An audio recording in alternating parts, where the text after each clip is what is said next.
Welcome back to Xylem learning. Xylem ലേണിംഗിന്റെ പുതിയൊരു ക്ലാസ്സിലേക്ക്, മലയാളം ക്ലാസ്സിലേക്ക്, ശ്രുതി ടീച്ചറിന്റെ ക്ലാസ്സിലേക്ക് എല്ലാവർക്കും സ്നേഹസ്വാഗതം. അപ്പോൾ എൻ്റെ മക്കൾക്ക് പരീക്ഷയൊക്കെ വരികയാണ്. അപ്പോൾ പരീക്ഷാ ചോദ്യങ്ങളൊക്കെ ഇങ്ങനെ തപ്പി നടക്കുമായിരിക്കും അല്ലേ? പാഠങ്ങളൊക്കെ നമ്മൾ പഠിക്കുന്നുണ്ട്, പക്ഷെ പാഠത്തിൽ നിന്ന് നേരിട്ട് ചോദ്യങ്ങൾ ചോദിക്കില്ലല്ലോ. അപ്പം നമുക്ക് പൊതുവായിട്ട് അറിയേണ്ട ചില ചോദ്യങ്ങളുണ്ട്. അതിൽ ഒരു ചോദ്യം ഇന്ന് ടീച്ചർ പരിചയപ്പെടുത്താണ്. പരീക്ഷയെ നമുക്ക് എന്താണ് ചിരിച്ചുകൊണ്ട് നേരിടണമെങ്കിൽ ഇത്തരത്തിലുള്ള ചോദ്യങ്ങളൊക്കെ നമ്മൾ അറിഞ്ഞിരിക്കണം അല്ലേ?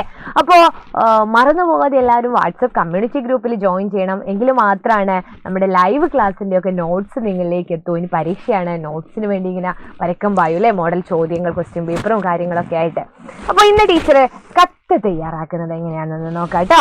കത്ത് തയ്യാറാക്കുന്നത് പഠിപ്പിച്ചു തരാം. എങ്ങനെയാണ് നമ്മളൊരു കത്ത് എഴുതുന്നുള്ളത് നിങ്ങൾക്കറിയില്ലേ? കത്ത് എഴുതിയിട്ടുണ്ടോ ആരെങ്കിലും? അപ്പോൾ നമുക്ക് നോക്കാം. പ്രേഷിതൻ അല്ലെ? പ്രേഷിതൻ എന്ന് പറഞ്ഞാൽ എന്താണ്? ആരാണോ കത്തയക്കുന്നത് അവരാണ് പ്രേഷിതൻ. ഇപ്പം ഞാനാണ് കത്തയക്കുന്നത്, ഞാൻ വേറൊരാൾക്ക് കത്തയക്കുകയാണ്. അപ്പോൾ എൻ്റെ പേരും എൻ്റെ മേൽവിലാസവും നമ്മൾ എഴുതാറുണ്ട്. അതുപോലെ ആർക്കാണോ കത്ത് കിട്ടേണ്ടത് അവരാണ് സ്വീകർത്താവ്, സ്വീകരിക്കുന്ന ആള് അല്ലേ? ടു അഡ്രസ്സ് അല്ലേ? ടു എന്ന് നമ്മൾ എഴുതും, ഫ്രം ടൂവും. പക്ഷെ മലയാളത്തിൽ നമ്മൾ പ്രേക്ഷിതെന്നും സ്വീകർത്താവ് എന്ന് എഴുതും അല്ലേ? അപ്പോൾ അവരുടെ പേരെഴുതും, മേൽവിലാസം എഴുതും അല്ലേ? അഡ്രസ്സ് എഴുതില്ലേ? ഇപ്പം ആരാണ് പേരെന്ന് വെച്ചാൽ നിങ്ങൾ പേര് എഴുതിക്കൊള്ളണം. നിങ്ങൾക്ക് ആർക്കാണ് നിങ്ങളുടെ അച്ഛൻ്റെ പേര് അല്ലെ, അച്ഛന് ദൂരേക്ക് ഒരു കത്തയക്കുകയാണെങ്കിൽ അങ്ങനെ എന്താണ് പരീക്ഷയ്ക്ക് വരുന്നത് അതിനനുസരിച്ച് എഴുതിക്കൊള്ളണം കേട്ടോ. പരീക്ഷയ്ക്ക് മാത്രമല്ല, നിങ്ങൾക്ക് കത്തയക്കാം. നിങ്ങളെല്ലാവരും എനിക്ക് സൈലത്തിലേക്ക് ഒരു കത്തയക്കുമോ? എനിക്ക് സൈലത്തിലേക്ക് നിങ്ങൾ കത്തയക്കണമെങ്കിൽ എന്താണ് ചെയ്യേണ്ടത് എന്നറിയോ? എനിക്ക് സൈലത്തിലേക്ക് അയക്കേണ്ട കത്താണേ ഇവിടെ. എൻ്റെ അഡ്രസ്സ് ഞാൻ ഇവിടെ എഴുതാം. എല്ലാവരും കത്തയക്കണേ. എഴുതോ? ശ്രുതി വൈശാഖ്,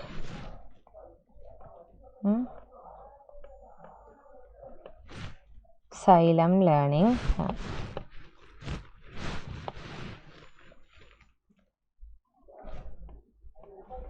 ശ്രുതി വൈശാഖ്. നല്ലൊരു കത്ത് എഴുതണം കേട്ടോ. എൻ്റെ മക്കൾക്ക് എല്ലാവർക്കും എന്നോട് ഇഷ്ടമുണ്ടെങ്കിൽ എഴുതുമോ? സൈലം ലേണിംഗ് അല്ലേ?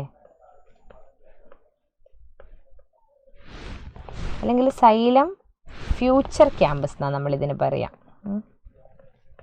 ഫ്യൂച്ചർ ക്യാമ്പസ് എവിടെയാണ്? എരഞ്ഞിപ്പാലം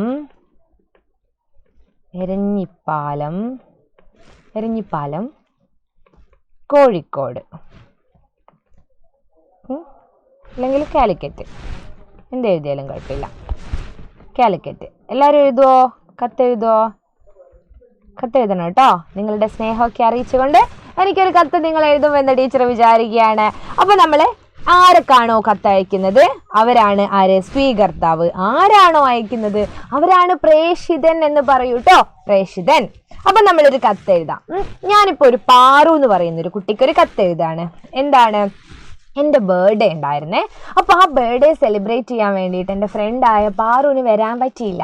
അപ്പോൾ പാറും കൂടെ ഉണ്ടായിരുന്നെങ്കിൽ എന്ന് ഞാൻ ആഗ്രഹിച്ചുകൊണ്ട് ഉള്ളൊരു കത്താണ് എഴുതുന്നത്. അവളോട് വിശേഷങ്ങളൊക്കെ പറയുന്ന ഒരു കത്ത്. നമുക്കൊന്ന് വായിച്ചു നോക്കിയാലോ? പ്രിയപ്പെട്ട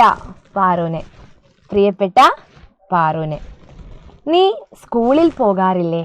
ആദ്യം ചോദിക്കുകയാണ്, നീ സ്കൂളിൽ പോകാറില്ലേ? ഇന്നലെ എൻ്റെ പിറന്നാളായിരുന്നു, നീ അറിഞ്ഞിരിക്കുമല്ലോ. നിനക്ക് വരാൻ കഴിയാഞ്ഞിട്ടാണ് ആഘോഷത്തിന് എത്തിച്ചേരാത്തത് എന്ന് എനിക്കറിയാം. എൻ്റെ കൂട്ടുകാരെല്ലാം ഇവിടെ വന്നിരുന്നു. നിറയെ അലങ്കാരങ്ങളും സമ്മാനങ്ങളും പ്രിയപ്പെട്ടവരുമൊക്കെയായി ഒരു കുഞ്ഞാഘോഷം. എല്ലാവരും ഒരുമിച്ച് വന്നപ്പോൾ എനിക്ക് എന്ത് സന്തോഷമായെന്നോ.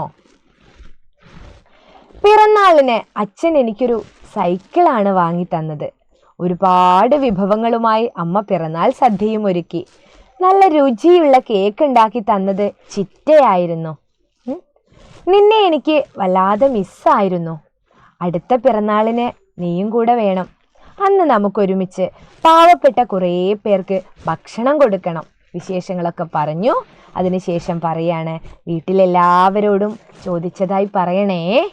പിന്നെ ഇവിടെ എൻ്റെ വീടിൻ്റെ സ്ഥലമാണ് എവിടെ, മേപ്പയ്യൂർ. അപ്പം ഞാൻ ആ സ്ഥലം എഴുതി മേപ്പയ്യൂർ, പിന്നെ തീയതി എഴുതി. എന്നിട്ടോ എന്ന് സ്നേഹത്തോടെ മാളു. മാളു, എന്നെ മാളു മിസ് എന്ന് വിളിക്കാറുണ്ട്, നിങ്ങളറിയാലോ അല്ലേ? അപ്പോൾ എൻ്റെ പിറന്നാളിന് ഇന്ന കാര്യങ്ങളൊക്കെ ഉണ്ടായിരുന്നു എന്ന് പറഞ്ഞ് ഞാൻ എൻ്റെ സുഹൃത്തിനൊരു കത്തെഴുതിയതാണ്. നിങ്ങൾക്കും ഇതുപോലെ കത്തെഴുതാം, നിങ്ങളുടെ വിശേഷങ്ങളൊക്കെ എഴുതാം. ടീച്ചർക്ക് കത്തെഴുതുമോ നിങ്ങളെ? എൻ്റെ മക്കളെല്ലാവരും ടീച്ചർക്ക് കത്തെഴുതുമോ? എഴുതണം കേട്ടോ. എന്നെ കാണുന്ന എല്ലാവരും ടീച്ചർക്ക് ഒരു കത്ത് എഴുതും കേട്ടോ. സൈലം ലേണിങ്ങിലേക്ക് ഒരു കത്ത്, കുറേ കത്തുകൾ വരട്ടെ. എന്നിട്ട് ശ്രുതി ടീച്ചറെ നോക്കിയിട്ട് ഇവരെല്ലാവരും വരട്ടെ. ഇതാ 4ാം ക്ലാസ്സിലെ മക്കൾ ടീച്ചർക്ക് കത്ത് എഴുതിയിട്ടുണ്ട് എന്ന് പറഞ്ഞ് എല്ലാവരും അവിടെ നിന്ന് എന്നെ വിളിക്കും അല്ലേ, പോസ്റ്റ് മാം വന്നിട്ട്. അപ്പോൾ ഞാൻ ഭയങ്കര സന്തോഷത്തിലായിരിക്കും. എനിക്ക് നല്ല സന്തോഷം തോന്നും. കാരണം എൻ്റെ മക്കൾ, എന്നെ കാണുന്ന ഞാൻ കാണാത്ത എൻ്റെ മക്കൾ എനിക്ക് വേണ്ടി കത്ത് എഴുതുന്നതില്ലേ, സന്തോഷമല്ലേ? ടീച്ചർക്ക് ഇഷ്ടമാണ് ഒരുപാട് കത്ത് എഴുതുന്നതും കത്ത് കിട്ടുന്നതും ഒക്കെ കേട്ടോ. അപ്പോൾ ഇതുപോലെയാണ് കത്ത് തയ്യാറാക്കേണ്ടത്. ആദ്യം ഒരു അഭിസംബോധന വേണം അല്ലേ? അഭിസംബോധന എന്താണ്? നമ്മൾ പാറു എന്ന് പറയുന്ന കുട്ടിക്കാണ് കത്ത് എഴുതുന്നത്. അപ്പോൾ ഞാൻ ആദ്യം എഴുതി പ്രിയപ്പെട്ട പാറുവിന്. വിശേഷങ്ങൾ ഓരോന്നായി എഴുതിയില്ലേ, എന്തൊക്കെയായിരുന്നു എന്ന്. പിന്നെ എന്തൊക്കെ അവിടെ നടന്നു എന്ന് എഴുതി. പിന്നെ പാറു വേണം എന്നുള്ള കാര്യം എഴുതി. അവസാനം എഴുതിയതാണ് എന്താ, വീട്ടിൽ എല്ലാവരോടും ചോദിച്ചതായി പറയണേ അല്ലേ, വീട്ടിലെല്ലാവരോടും ചോദിച്ചതായി പറയണേന്ന്. അപ്പോൾ ഇങ്ങനെയാണ് നമ്മളൊരു കത്ത് തയ്യാറാക്കേണ്ടത്. ഇതല്ലാതെ നമ്മൾ ചില ഓഫീസുകളിലേക്കൊക്കെ എഴുതുന്ന ഒഫീഷ്യൽ ലെറ്റേഴ്സ് ഉണ്ട്. അത് മറ്റൊരു വീഡിയോയിൽ ടീച്ചർ പറഞ്ഞു തരാം. പരീക്ഷയ്ക്ക് മുമ്പ് ഇതെല്ലാം പറഞ്ഞു തരാം കേട്ടോ. നമ്മുടെ മാരത്തോണും ലൈവ് ക്ലാസ്സുകളൊക്കെ നിങ്ങൾ കാണണം. അപ്പോൾ ഇതുപോലത്തെ ചോദ്യങ്ങളും ഉത്തരങ്ങളും ഒക്കെ ആയിട്ട് നിങ്ങൾക്ക് ഉപകാരപ്രദമായിട്ടുള്ള ക്ലാസ്സുകളുമായിട്ട് ടീച്ചർ ഇനിയും വരാം. അതുവരേക്കും ബൈ.